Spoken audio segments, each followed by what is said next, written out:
তো বন্ধুরা এই যে চলে এসেছি এখন আমাদের এই ভুট্টা গাছে। তো ভুট্টাগুলো সব পেকে শক্ত শক্ত হয়ে যাচ্ছে, আর শক্ত মতো হয়ে গেলে কিন্তু ভালো লাগে না, একটু কচি কচি না থাকলে ঠিক খেতে ভালো লাগে না। তো তাই এখন চলে যাচ্ছে ভুট্টাগুলো, বেশ কিছু ভুট্টা পেড়ে নেবে। তো চলো সঙ্গে থাকো, সাথে থাকো, আশা করছি ভালো লাগবে। এই যে দেখো ভুট্টা গাছের পাশ দিয়ে যাচ্ছে এখন, এই জালটা নিয়ে দিয়েছিল, এইগুলো সব পারবো নাহলে শক্ত হয়ে যাচ্ছে। এই হারে ভুট্টা গাছ ভেঙে দিচ্ছি, গাছও ভেঙে গেছে, এমন জায়গায় হয়েছে কিছু করার নেই। মানে এখান থেকেও পাখি খাচ্ছিল আর কি। এই যে চলো দেখি, ওই যে একটা মা এই জায়গা, বাবা এইখান থেকেও খেয়েছে, দেখ পুরো খেয়ে ফেলেছে। ইস শালারে।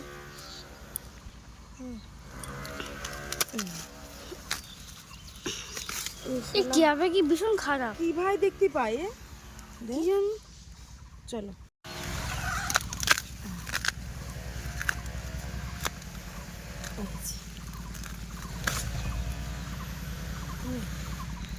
এইখানে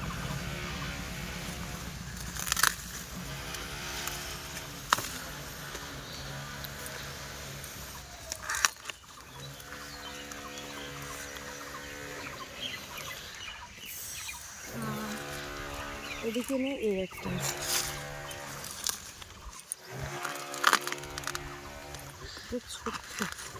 এটা ছোট একটু এগুলো আছে, কি জানি। এটা একটা আছে। হ্যাঁ হ্যাঁ এগুলো এই যে এইখানে একটা, এটা বড় হয়ে গেছে। এটা থাক, ওই ওই সাইডে যেগুলো আছে সেগুলো কি। এই যে আপাতত দেখো কতটা ভুট্টা পেরেছে।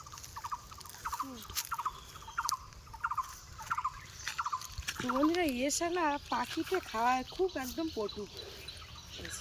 দেখি এখন কটাই বাবারে কটা তুলেছি, একটা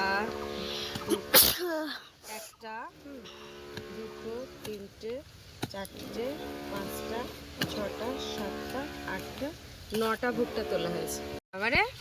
তো ঠাম্মিদের কটা দিয়ে দেবো, হ্যাঁ দুটো তিনটে চারটে পাঁচটা থাক ঠাম্মিদের, হ্যাঁ আর আমাদের চারটে থাক, ঠিক আছে। আর দেখি একটা বর্ষা পিসির দিতে হবে এখান থেকে, একটা বর্ষা পিসি দিয়ে দেবো। বাপিকে বলেছি ও একা একা স্কুলে যাবে, তো সকালবেলা রান্না খাওয়া হয়ে গেছে। তো বাপিকে বলছিলাম যে তুমি স্কুলে যাওয়ার আগে আমি ভিডিওটা শুরু করি। আর ওই যে দেখো, ওই যে আগের দিন একটা কলা গাছ কেটে নিয়েছে, নিয়ে এখন এই যে ভেলা তৈরি করেছে, ভেলা বলতে একটা কলা গাছ নিয়েই সাঁতার দিচ্ছে। ওই যে বাবা বেশি তেলারি হবে না বলো, সময় হয়ে গেছে স্কুলে। ওই যে দেখো এখন ওই কলা গাছ নিয়ে বেরিয়ে যাবে। একটা ভুট্টা ছাড়াচ্ছি এখন, দেখো দানা খুবই কম এইটা। তো বাপিরা আমি একটা ভুট্টা কিন্তু পুরি খাবো, কিন্তু অসুবিধা আছে নাকি? হ্যাঁ তোমার জন্য, তুমি আসলে তোমার বিকেলবেলা পুরি দেবো। এতে দানা খুব কম এইটা।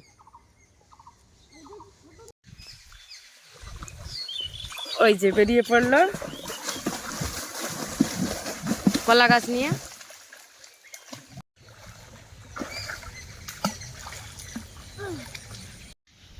তো বন্ধু এই বাবা, তো বন্ধুরা আমরা কিন্তু ছোটবেলা থেকেই এরকমভাবে কিন্তু পুকুরে চান করি, আর এই ভেড়াতেই কিন্তু আমরা এরকম চান করি। ভাল লাগছে তোমার ভেলাতে চান করতে? ভেড়াটা পচে গেছে, আবার একটু ভেড়া নিতে হবে। তো অনেক দিন হয়েছে পুকুরে কেটে রেখে দিয়েছে, জলে থাকলে কলার ভেলা এমনি পচে নষ্ট হয়ে যায়। আসো আসো এদিকে আসো, এই ভেলায় ভেসে ভেসে ভেসে ভেসে একদম পুকুরের এ মাথা ও মাথা চলে যাবে। হ্যাঁ এই দেখা গেছে পুকুরে, আর দাঁড়াবো কি হবে।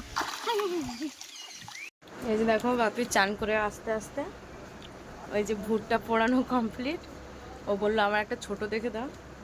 আর যেগুলো ছোট গাছের থেকে তুলেছিলাম সেই ভুট্টাগুলো সব, সেইগুলো তো একদম সব পুরো মানে ওর মধ্যে কিছু হয়নি।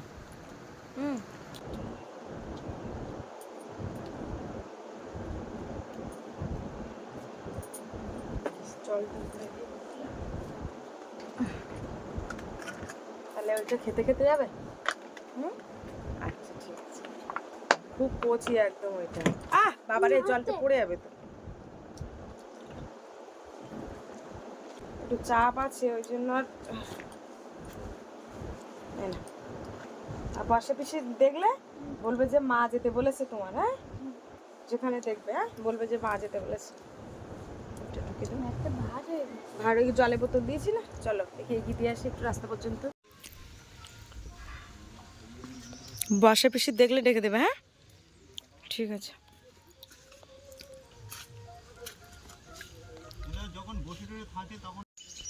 টাটা, বাম সাইড দিয়ে যাও। বাপিকে স্কুলে দিয়ে কিছু কাজ ছিল ঘরে, সেগুলো করেছি, করে সেই ভুট্টাটা নিয়ে এসছি। এই একটা ভুট্টা খেতে আমার যে কত ঘন্টা টাইম লাগবে তার কোনো ঠিক নেই। তো আমিও খুব এই ভুট্টা খেতে পছন্দ করি। তবে মেলায় গিয়ে খেতে কিরকম একটা লজ্জা লাগে, ওই জন্য ঠিক খাওয়া হয় না। তো বেশ আমার খুব ভালো লাগে ভুট্টা। আর 3টে ভুট্টা করেছি, তা ওর মধ্যে কোনো দানা নেই, মানে ওগুলো ছোট ছোট গাছে ভালোভাবে পুষ্ট হয়নি, দানা হয়ে ওঠেনি। ওর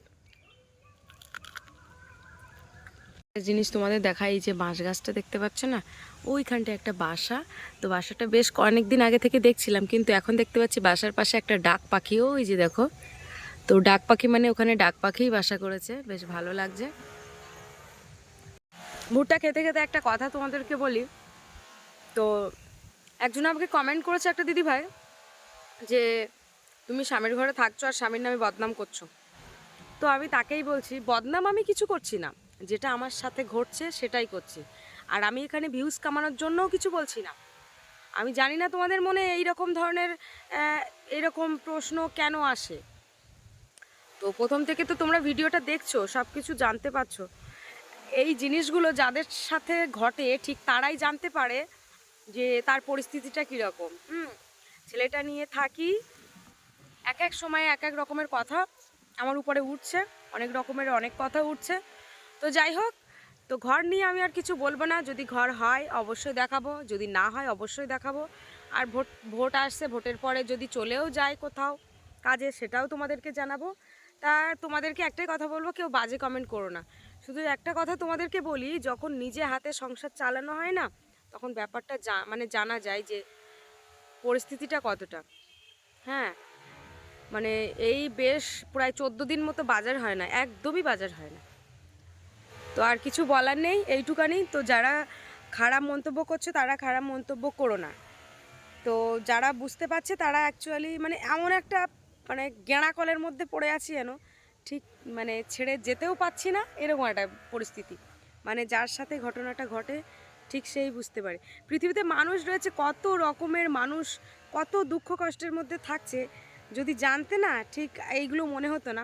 দেখবে কিছু কিছু সময়ে ওই যে স্টেশনে, দেখবে স্টেশনের কিছু কিছু মানুষরা মানে এগুলো অনুভব করতে হয় মাঝে মাঝে, যে হঠাৎ মাত্র মানুষ গেলে তাদের পা জড়িয়ে ধরে মানে যে বাবু একটু কিছু দাও, আমি খেতে পাচ্ছি না বা কিছু। আজকে যে হ্যাঁ, অনেকে অনেক রকম কথা বলে, অনেকে কিন্তু ইচ্ছাকৃত ওইগুলো করে, আবার অনেকে করে তাদের অভাবে করে। হ্যাঁ, আজকের একটা মানুষ হঠাৎ করে আর একটা মানুষের পা জড়িয়ে ধরে বলে যে দুটো বাবু কিছু খেতে পায় না, দুটো কিছু দাও আমাকে। তো এই জিনিসটা কখন মাথায় আসে জানো তো? ঠিক পেটের টান যখন পড়ে, কিছু কোনো চারিদিকে কোনো পরিস্থিতি না থাকে, ঠিক তখনই কিন্তু এরকম একটা সিচুয়েশান চলে আসে। তাই তোমাদেরকে বলবো, তোমাদেরকে না, বেশ কয়েকজন আর কি এরকম কমেন্ট করছো, তো তাদেরকে বলবো যে এরকম ধরনের কোনো কমেন্ট করো না। কারণ সত্যি কথা বলতে, আর আমি যে এই চ্যানেলটা আজকে 4 বছর ধরে খুব কষ্ট করে করে করে করে করে করে আজকে এই জায়গাটায় নিয়ে এসেছি। তো আমার চ্যানেল থেকে এমন কিছু আর্নিং হয় না, সেটা তোমরা ভিউজ দেখলেই বুঝতে পারো। তা এত বড় বড় কথা প্লিজ বলো না, খুব খারাপ লাগে, আমার কষ্ট হয়, বুঝতে পেরেছো? খুব কষ্ট করে সংসার টানছি, ভীষণ কষ্ট হয়। এই বাপি স্কুলে চলে গেছে মানে আমি পুরো একা বোবা। আবার যখন আসবে আবার ঠিক আনন্দ, কিন্তু বাড়ির সবাই আছে কিন্তু। যাই হোক, ব্যাপারটা হচ্ছে এরকম। হ্যাঁ, তো এই যে দেখো, বাপি তো স্কুলে গেছে, যেহেতু বাড়িতে একা, তো ভাবছি সেই আমাদের ঝিলের পাড়ে কলা গাছগুলো ভেঙে পড়েছিল, এখন এই কলা গাছগুলো কাটতে যায়। হাতে একটা দা নিয়ে চলে এসছি। তো কী করবো, একা বসে না থেকে এই কাজগুলো কমপ্লিট করি। আর এই ঝিলের পাড়টা যেন কেমন হয়ে গেছে, অপরিষ্কার হয়ে রয়েছে। এগুলো বসে বসে কাটতে থাকি, বেশ ভালো লাগবে। এই যে কলা গাছগুলো দেখতে পাচ্ছি, এর গোড়াগুলো না সব জুঁয়ে ধরে গেছে। এই দেখো এই কলা গাছটা কীভাবে যে ভেঙে পড়ছে। আর ওই দেখো ওই দিকটা পুরো, ওই যে পুরো সব গোড়ায় আর কোনো কিচ্ছু নেই। এটাকে কাটবো এখন, এক কপে কেটে দিলাম। যে এই যে বেড়াটা দেখছো, এটা কিন্তু আমাদের বাড়ির পাশের ওই জেঠুদের। তো বেড়ার গায়ে চাপ পড়ছে, সকালবেলা বলছিল যে কলা গাছগুলো কাটতে।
কাটা কমপ্লিট।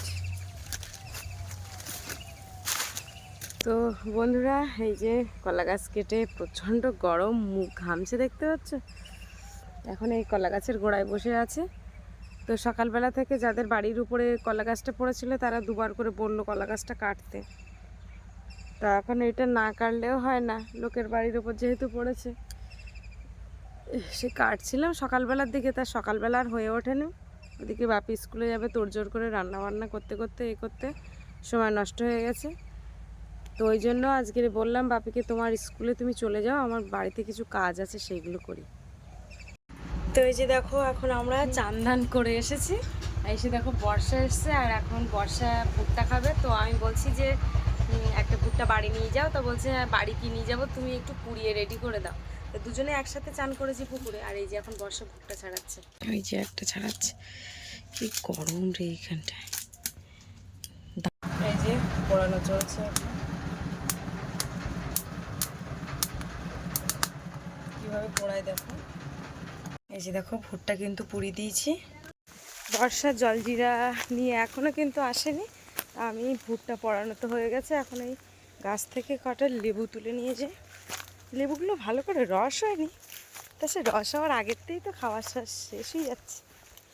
আর ভুট্টা সব একতালে পেকে যায়, যে বেশ একটু রাখে খাবো কিন্তু কচি থাকবে না একদম। এই যে বর্ষা জলজিরা কেটেছে, এখন এই যে লেবু। এবার এই জলজিরাগুলো এখানে রাখ, সব এখানটা ঢাল ঢালবো। ঢাল। এটা এইভাবে মাখালাম, এই যে রসটা। এইবারে তো আসল ফ্লেভার না, বাবা যেন মনে হচ্ছে বর্ষা এই ডিপার্টমেন্টে আগে কাজ করতে। তোর তো আবার একটু লবণ বেশি হলে এবার। আচ্ছা আচ্ছা, আচ্ছা কিরম লাগছে খেয়ে বলে। ভালো লাগছে, ভালো লাগছে, দোকানের মতো লাগছে। তারপরে আমার প্রচণ্ড গরম লাগছে এবার। দেখো আমাকে সাইকেলে করে নিয়ে যাচ্ছে তোমাদের নাড়ুগোপাল। এখন এই যে সাইকেলে করে যাচ্ছি বাপের টিউশন। এই সোজা তাকাও ভালো ভাবে, এদিকে তাকাও না। এই যে দেখো তোমাদের নাড়ুগোপাল আমাকে সাইকেলে করে নিয়ে যায়। এই দুদিন ধরে আমাকে সাইকেলে নিয়ে যাচ্ছে, দেখেছো? হ্যাঁ, শুধু কাজ করে দেয় তা না, কিন্তু ওই বাড়ির থেকে এত দূরে এই যে সাইকেলে করে নিয়ে যাচ্ছে নাড়ুগোপাল। দেখো শুধু, তো তোমাদেরকে না দেখালে নয়, এই জিনিসটা দেখা চাই। দুদিন ধরে বলছে মা আমি তোমাকে নিয়ে যাব সাইকেলে করে, তুমি কেন হেঁটে হেঁটে যাবে কষ্ট করে। তা আমি বললাম যে ঠিক আছে, যেহেতু বাচ্চা মানুষ তো সাইকেলটা একা ওকে দিয়ে ছাড়ি না। এই যে আমরা চলে এসেছি, এই ছাড়া ছাড়া ছাড়া, এই যে চলে এসছে, এই যে দেখো বাবাই, থ্যাংক ইউ। বলি বাবালি, আমার নারী গোপাল নিয়ে চলে এসছে। কষ্ট হয়েছে না? সাইকেলটা রেখে দাও। হ্যাঁ তো তুমি অত ভাব। হ্যাঁ আমি তো সত্যি তো ভার, এই 53 কেজি ভার, তাহলে 53 কেজি নিয়ে আসা অতটা মুখের কথা না। ওই যে তোমাদের নারগোপাল দেখেছো, ওই সাইকেল এখন ওখানে রাখবো। ও বাবা ওদিকে নিয়ে যা না, কাঁটা রয়েছে। এই যে তোমাদের নারগোপাল একটু জল খেয়ে নিলে, একটু বসো দেখি, মুখ টুকগুলো মুছিয়ে দিই। ওই আন্টি চলে এসছে, এক্ষুনি বললো, ডেকে গেল যে চলে এসো। আন্টি একটা শ্রাদ্ধ বাড়িতে গিয়েছিল, সেখান থেকে এই হয়ে যাচ্ছে। খুব গরম লাগছে না? অসুবিধা নেই, ওখানে ফ্যান আছে তো, ঠিক হয়ে যাবে। হ্যাঁ তুই যে বসতে হতো, আমি এখানে বসে, আমি বাড়ি চলে, ঠান্ডা হয়ে যাবে না? আমি বাড়ি চলে যাবো না। চলে যাই আজকে বাড়ি। না না কেন যাই যাই যাই, না। আমি থাকবো? আচ্ছা ঠিক আছে, ও কোনো দিনই যেতে দেয় না। এখান থেকে চুল আছে, গরমে সে ইয়ে হয়ে গেছে, থাক থাক, তুমি যাও, মন দিয়ে পড়বে ইংরেজি। বসতে হবে। হ্যাঁ হ্যাঁ বসে থাকছি, ইংরাজি যেটা পড়ে এই যে দিয়েছি, হাওয়া আছে, এখানে হাওয়া আসে, ইংরাজি যেটা পড়ে দিচ্ছি ওটা গুছিয়ে পড়বা।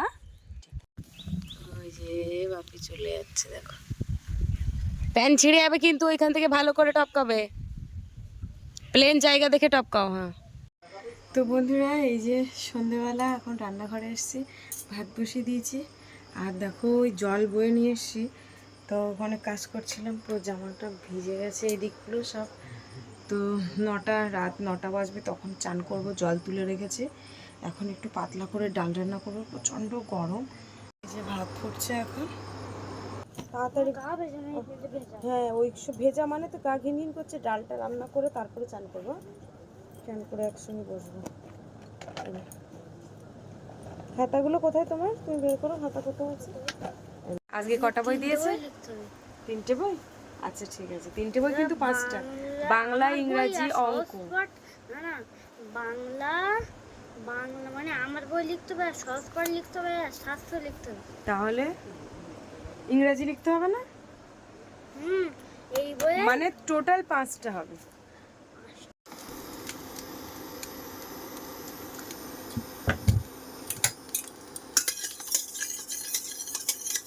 একদম সামান্য পরিমাণে তেল দিয়েছি, এখন ডালটা ভেজে নেব। তো তোমরা অনেকেই কমেন্ট করছো যে এই গরমের দিনে তেল মশলা একটু কম করে খাও, তাহলে শরীরটাও ভালো থাকবে।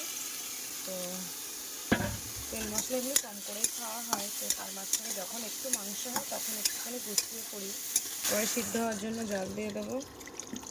তো ওদিকে ডালটা বসিয়ে দিয়ে এসছি, আর ডাল হয়েছে, ডাল হচ্ছে, হয়নি না। আর ওদিকে হচ্ছে আলু সিদ্ধ, মানে ভাতে।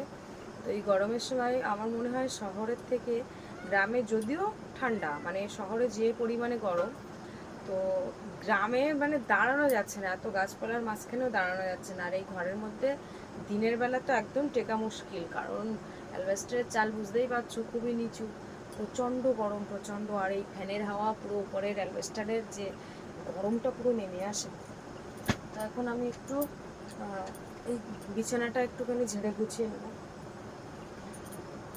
তো বন্ধুরা, যে তোশকটা ঝাড়ছি আর কি, তো ওই তোশকের উপরে রাত্রেও প্রচণ্ড গরম লাগে, আর দিনের বেলা তো একদম তোশকের উপরে থাকাই যায় না। তাই হঠাৎ করে মনে হলো যে এখন তো গরমের সময় এই তোশকটা যদি ওই স্পঞ্জের যে গদিটা রয়েছে ওই গদির নিচে দিই তাহলে বেশ ভালো হবে।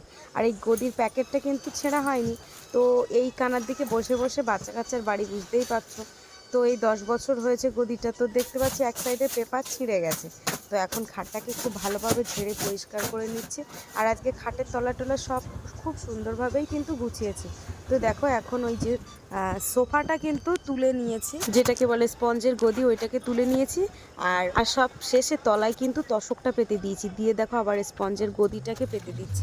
স্পঞ্জের গদির উপরে হয়তো শুলে একটু মানে গরমটা কমবে, কারণ তুলোর গদি যে, ওই গদির থেকে স্পঞ্জের গদিটা অনেকটা ভালো। এই যে দেখো খাটটাকে ঠিক করলাম, মানে উপরে যে তোশকটা ছিল সেই তোশকটা এই গদির নিচে দিয়ে দিয়েছি, কারণ এই গরমের সময় তো ওই মানে নিচের ওই গদিটা উপরে থাকলে প্রচণ্ড গরম হচ্ছে। আর এই যে দেখতে পাচ্ছ এইটা থাকলে অতটা গরম লাগবে না। আর পুরো মানে এমনিতেই দুপুরবেলা তো এর উপরে শোয়াই যায় না, একটু শক্ত শক্ত, মানে শক্ত বলতে কি গদি থাকলে সেইটা একটু নরম হতো। তো যাই হোক, কোনো ব্যাপার না, ওই গদিটার জন্য গরমটা বেশি ওঠে। তো ওইটাকে তলায় দিয়ে দিয়েছি, যখন শীতকাল হবে তখন আর কি ওইটা আর কি উপরে, আবার শীতকালে আবার উপরে দেওয়া যাবে। তো বন্ধুরা, মোটামুটি এগুলো গোছানো কমপ্লিট হয়ে গেছে। এবার খাটের তলাটা একটুখানি ঝেড়ে পরিষ্কার করব। তো বাবি ওদিকে এখন পড়তে বসবে, আর রান্না তো ওদিকে চলছে, যাই হোক এগুলো ঝাড়া মানে ঝেড়ে টেড়ে তারপরে স্নান করে নেবো। তো বন্ধুরা আজকে পর্বটা এখানে শেষ করছি, কেমন লাগলো অবশ্যই কমেন্টে জানাবে। সবাই ভালো থাকবে, সুস্থ থাকবে, শুভরাত্রি।